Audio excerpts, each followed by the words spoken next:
when it comes to God, there are certain things we know, certain things we don't know, right? What we do know is God is the one that created everything, and He gave revelation, right? Now the revelation comes from God, right? So God is the one that's telling us what to do. We as human beings need to obey what God says. That's the humble position. It says it in the Quran. He creates, so for example, worship. So servitude. I just touched, servitude, exactly. So basically God is justifying slavery. God is telling human beings, we were created to, let me just finish the point. God created human beings to worship Him, to submit to Him, to be His slaves, right? What we say in Islam is, when you submit yourself to your Creator, to God alone, you actually free yourself from slavery of the world and created things. He's asking for blind servitude and faith and devotion. That's slavery. Well, there's an assumption on your part. There's not a blind, he's not calling to blind faith. There's no such thing in Islam. Well, if you say that's an assumption on my part, how is it not a presupposition on your part when you ask me to believe in God? Do you understand what presupposition is? Are you referring to what I spoke about? When you talk about, when you ask someone to believe in God without any kind of proof, you're presupposing the existence of God. Well, firstly, the specific talk was about, let me just finish the point. The talk was about a certain point about meaning and purpose, right? It wasn't God's existence. I'm going to do that next time I come in. But that being said, when it comes to God's existence, I think let's start with there, because that's the most fundamental thing. Because once you begin there, then you can move on, right?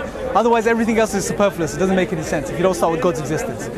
When it comes to God's existence, my position is, we have amazing arguments for God's existence, really powerful, rational arguments for God's existence. Empirical evidence. Let me just finish. No, not necessarily. Empirical data evidence is not the only way to truth. There's many routes to knowledge, right? And we'll touch upon this. Let me finish the point. The point we need to understand is this. When it comes to God's existence, we have really strong rational arguments too.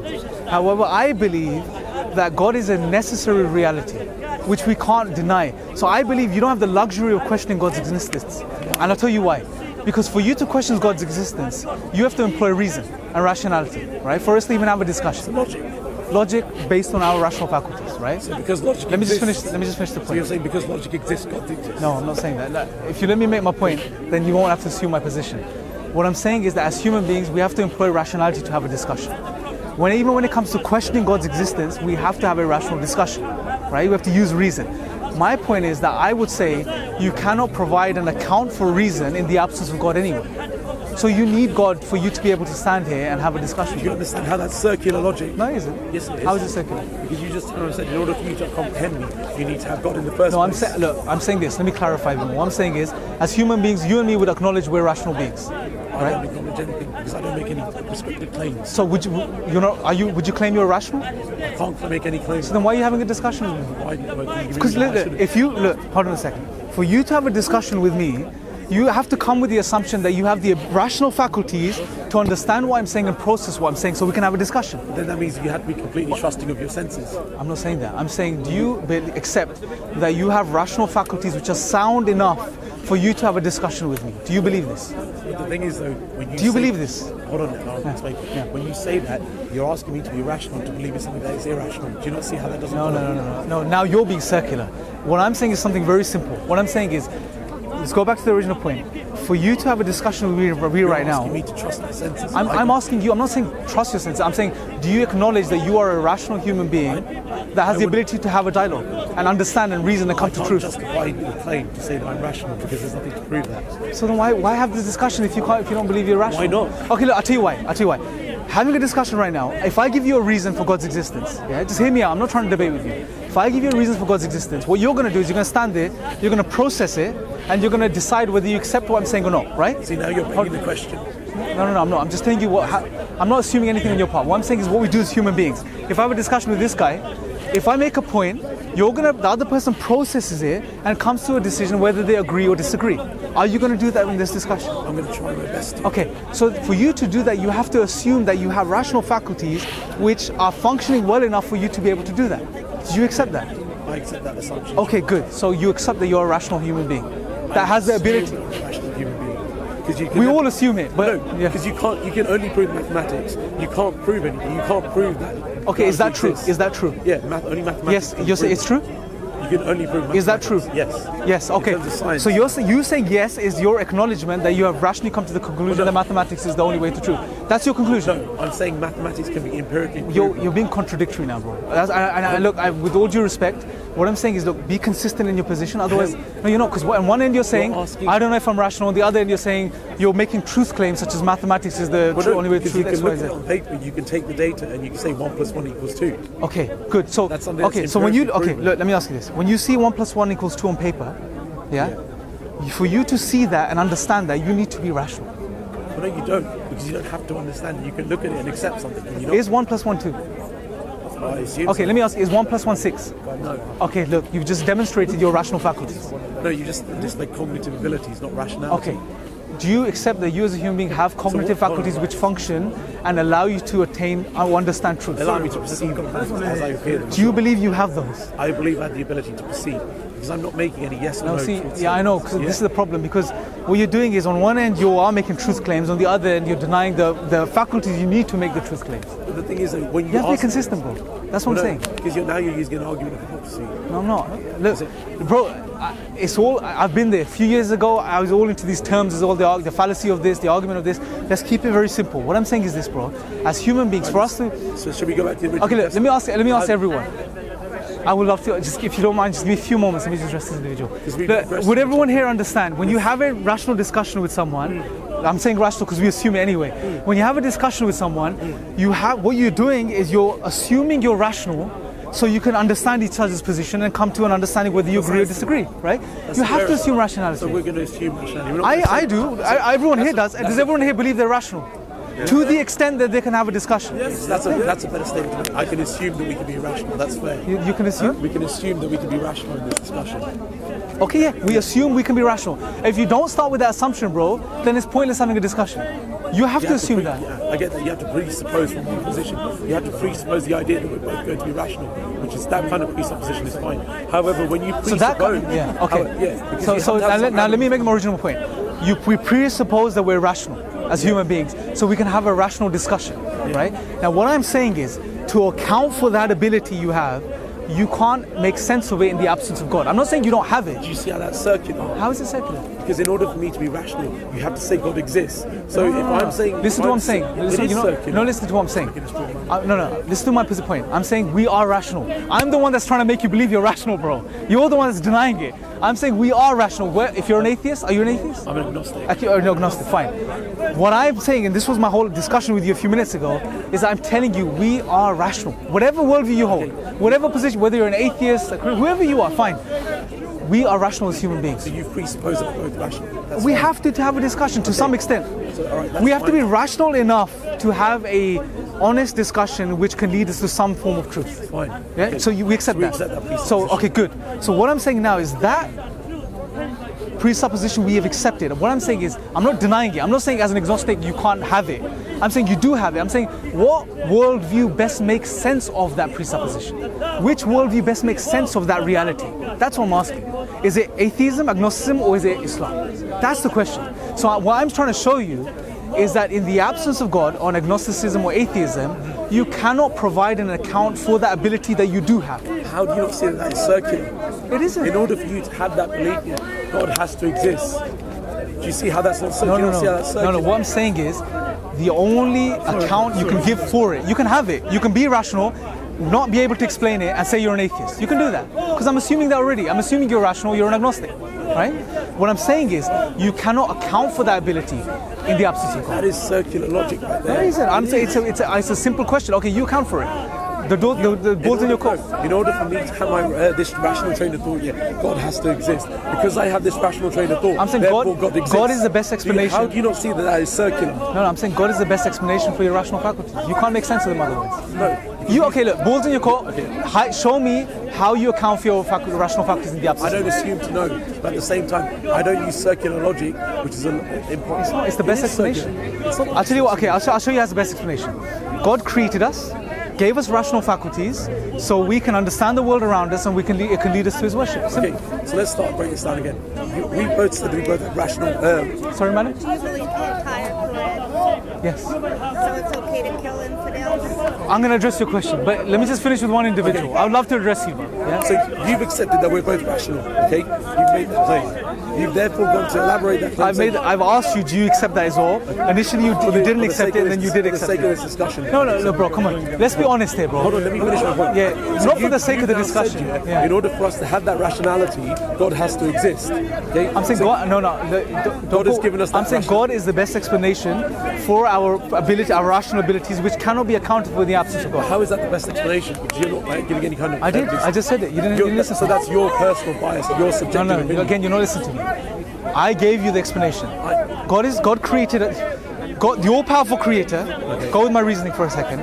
Created the human being, made him rational, which he could do because he's all-powerful. Gave us the ability to reason, so that could lead us to his worship. How do you not say that's circular? God gave us the ability to be logical. It's simple reasoning.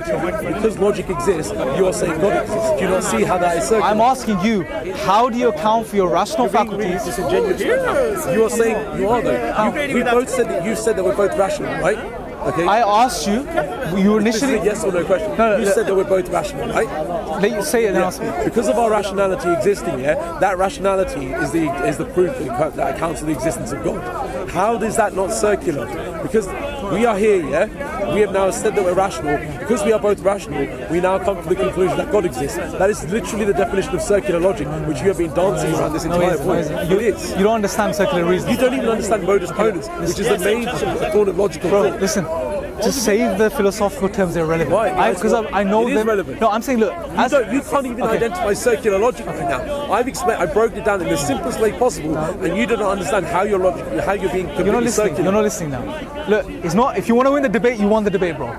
But let's have a discussion. I'm trying to have a discussion with you. I'm fine with your belief. Okay, I'm fine with you presupposing the existence of God. But if you accept that it's an irrational viewpoint, yeah, because of the lack of logical consistency in your argument, I would have more respect. Hear me out now, please. Yeah, just listen to me. What I'm saying to you, what I said to you was, I believe God is a necessary reality to not only make sense of our rational faculties, but many other things about reality, right? One of the things I pointed out to you, the point I was making was, God is the best explanation to account for this ability that we have, this assumption that we begin with, to have even a discussion. You initially rejected rational faculties. You said, I don't know if I'm rational. Then I said to you, look, if you're not even willing to accept that you're rational, how can we have a discussion? Then you accepted that, right? Now, all I'm saying to you, the ball is in your court, bro. Prove me wrong. I've explained to you how you're circular, you're denying it. It's not. What you're saying is I'm rational. There's no explanation for it, but I'm rational. You can do that if you like. So you're saying autonomous human reasoning doesn't exist? Sorry? Autonomous human reasoning doesn't exist. Explain what you mean. The ability to pick something up and decide, oh, this is heavy. I'm saying it does exist. I'm the one that's arguing that for you. Okay. I'm arguing that for you, bro. That's what I was doing for the first 5 minutes. What I'm saying to you is, on atheism, I'm not sure if you're an atheist or not. Okay, what's your position? Do you believe there is a creator? I believe there could be, but I don't see any empirical evidence and nothing to prove me otherwise. Why do you assume there has to be empirical evidence for everything? Because otherwise it's irrational. Do you have parents? Hold on. Do you have parents? If you were blind, and I just turned around and told you that the sky was green, would you believe me? Okay, listen. Do you have parents? Yes. Okay. Do you believe your parents are your parents? To the best of my degree, yes. Okay. Without a DNA test, I can't be sure. So till this day, how old are you? 30. You're 30 years old and you don't know if your parents are your parents till this day? No.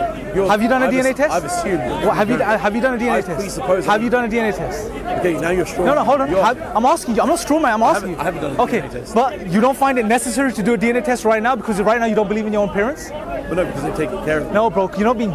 This is called being disingenuous. Of course you believe your parents are your parents. You've cherry-picked. Bro, you know what? You're going around in circles.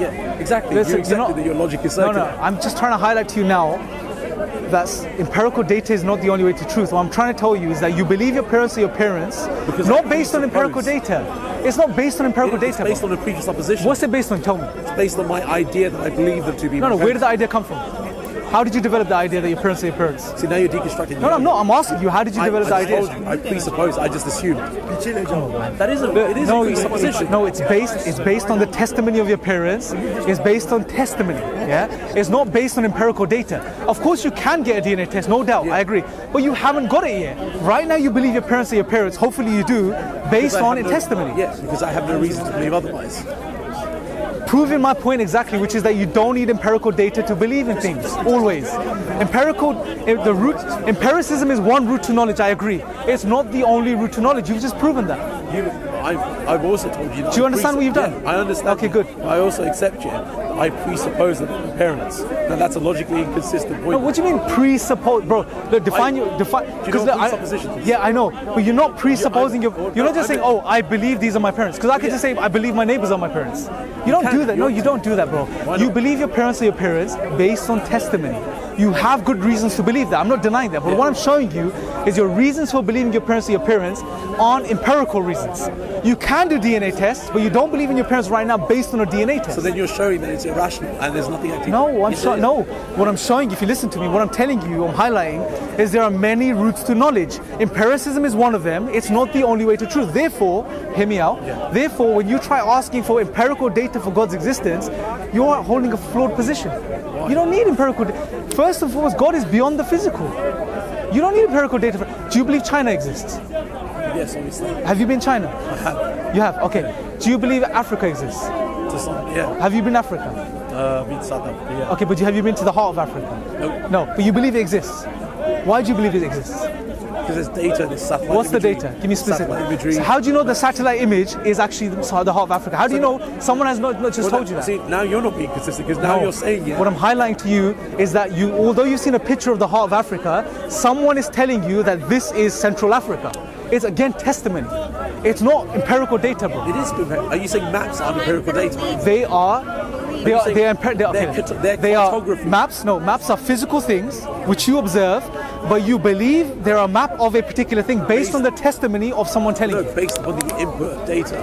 No, it's based on the testimony of someone telling you this is the map of this place. Originally, yeah, sure. Yeah, exactly. But since we've developed satellite imagery, that's fine. That's fine. But it proves my point anyway, which is that there are many routes to knowledge. Well, no, because do you acknowledge that? Well, no, hold on a second. Because you're using a straw man right now. Satellite imagery. Sorry, madam. I know you've been waiting. But I'm going to leave here believing Muslims. Can I get someone else to speak to you about that question? Muslim, can you speak to this lady, please? She's got a question. I've actually got to go. But the last thing I'm going to say here. But bro, do you acknowledge that there are other routes to knowledge? No, sure. Prior to the existence of empirical data in the form of map making, through satellite imagery, through planes, through drones and stuff, yes, it was taking the opinion of someone else. However, now that we've been able to prove it with empirical data. Hold on. Okay, hold on. Even today, let me give you a modern example, bro. Within the field of science, the empirical field, right? Most scientists base their current work, on the testimony of previous scientists. Do you acknowledge this? Do you understand this? That's why it's called theoretical physics. No, it is. Bro, you're not understanding what I'm saying. Call it whatever you want. What I'm saying is that it's based on the testimony and the work of previous scientists. Testimony is an integral route to knowledge you can't dismiss. That's what I'm saying to you. Because you came with the presupposition that empiricism is the only way to truth. It's not. Do you acknowledge that? I never said it's the only way to truth. Okay, so fine. We agree then on that point. Right? Now my point is then when it comes to God, why do you assume that there has to be only empirical? Why do you ask for empirical data when you acknowledge there's other routes to knowledge? Why can't I? I'll tell you why not. Because God is not a part of the physical universe. He's distinct and disjoint from the physical universe. He created the physical, not a part of the physical. Therefore, you can't physically prove it. You cannot empirically prove or disprove God's existence. Simple. So then why believe it? So I can give you other reasons now, because you're open now to the understanding there's other routes to knowledge. Would you like other reasons? Not right now, because I actually have to go. You have to go? Okay, maybe when you're here next time we can have that discussion. Have you read the Quran? I have not. Okay, would you do me a favor? Read some of the Quran by our next discussion. Read the 112th chapter, if anything. Just the 112th chapter. Next time. And then we'll discuss it. But at least can we conclude on this point so we can carry on the discussion? You agree there's other routes to knowledge other than empiricism? Yeah? And that we as human beings are rational enough to have a discussion. I assume that we are capable of being rational. I want an answer from you next time as to how you account for rational faculties on your worldview. I can't. Maybe next time, when you come back next time, you can come with something. Yeah? Thank you, man. Have a nice day.